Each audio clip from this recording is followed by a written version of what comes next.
د لوی او بخونکي خدای تعالی په نامه عزتمندو لیدونکو د دې ګړۍ خبرونو ته ښه راغلاست. بشپړ خبرونه.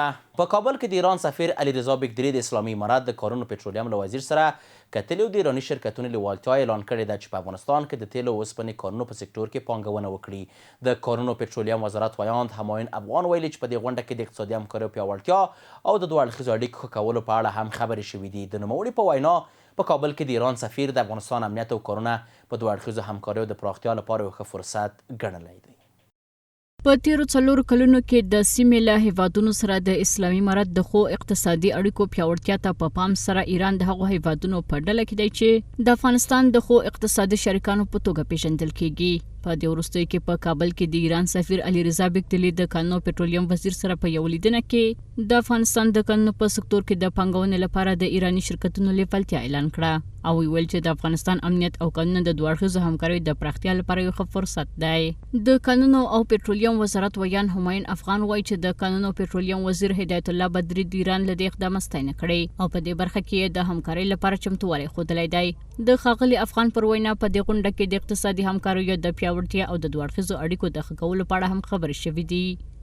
په دغه لیدنه کې دواړو لورو د اقتصادي همکاریو پیاوړتیا، د دوه اړخیزو اړیکو پراختیا، د بیلابیلو برخو په ځانګړې توګه د هیواد کاني زیرمو په برخه کې د پانګونې په اړه بحث او نظرونه شریک کړل. د ایران سفیر په افغانستان کې بشپړ امنیت او بډایه کاني زیرمې د دواړو هیوادونو د همکاریو د پراختیا لپاره یو ښه فرصت وباله. دغه راز د اوسپنې او نفتو په کانونو کې د ایراني شرکتونو پانګونې لیوالتیا په اړه خبرې وکړې. تر دې مخکې د ایران او افغانستان د سوداګرۍ خونې مشر ویلي و چې په افغانستان کې امنیتي وضعیت ښه شوی او د پانګونې فرصتونه په تیره د کانونو په سکتور کې رامنځته شوي دي.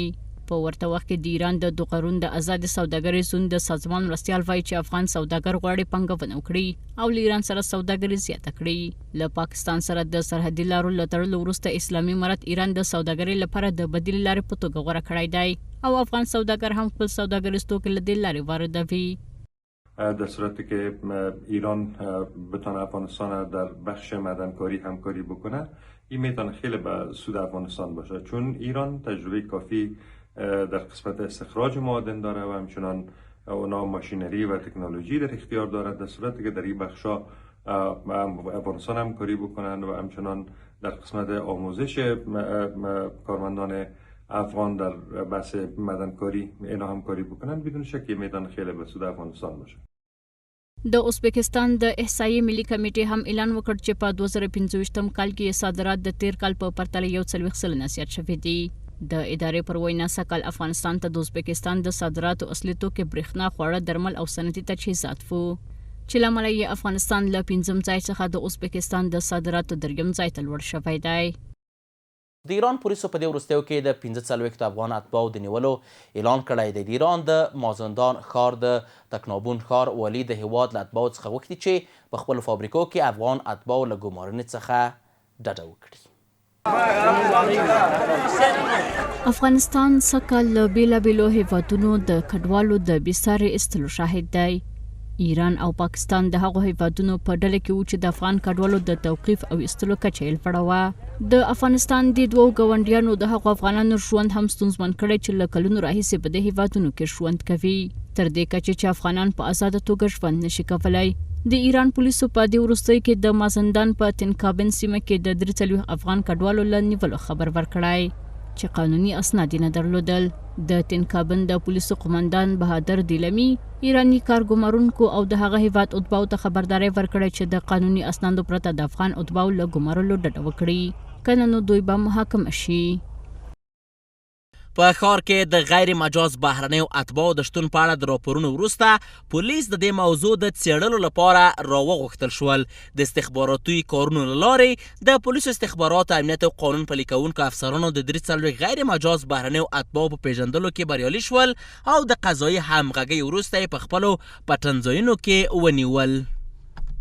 دلایلی که مردم در افغانستان بیشتر از هر کشور در منطقه دست به مهاجرت میزنن میتونه متفاوت باشه، اما به باور من مهمترین دلایل مهاجرت شهروندان افغانستان سرنوشت مبهم و نبود کار و شغل مناسب و عدم دسترسی به حقوق و نیازهای اولیه‌شان است که سبب میشه به کشورهای مختلف به صورت قانونی و غیر قانونی مهاجرت نمایند.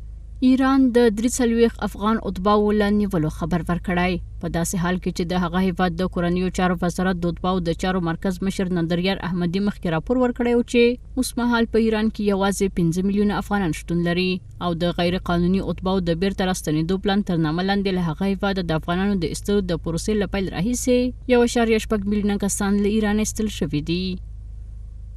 د یادونې ده چې یوازې 13 ورځ نږدې 3,900 کسان له ایران او پاکستانه هیواد ته راستنه شول.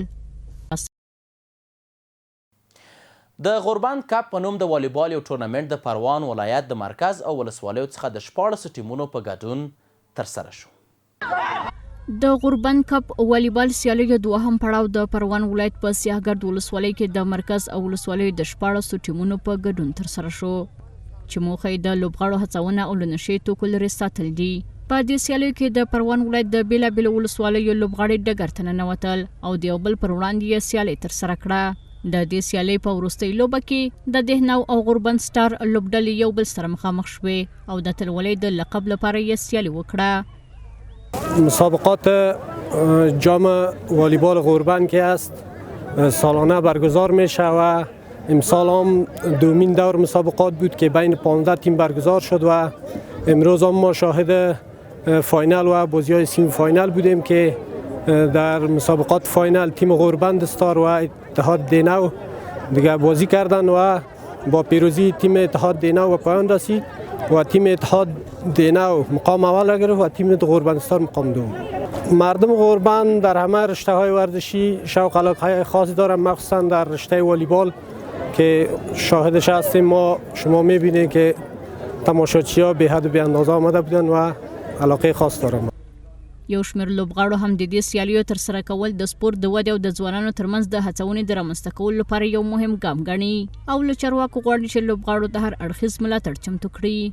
متاسفانه که فدراسیون ما خیلی مشکلات داره، خیلی ضعیف است، برنامه درست نداره. اینمی ولایت است که ما را سپورت میکنه. خیلی خوش هستیم که در این چنین فضا ما را حمایت میکنه. سطح بازی به سطح کشور است، چون بازیکنان تیم ملی والیبال کشور اینجا اشتراک کردند و انشالله که جوانای این ولایت و منطقه ازشان یاد بگیرن تا در آینده یک مثل ما آینده این کشور باشند. د دې سیالیو په پای کې د دهنه ولسوالۍ لوبډلې لومړی مقام او د غوربند سټار لوبډلې دوهم مقام ترلاسه کړ. عزتمند لیدونکو د 8 بجو خبري ټولګه پر همدې ځای پای ته ورسېده. تر بیا کتو پر لا پاک مو سپارم. ښه شپه.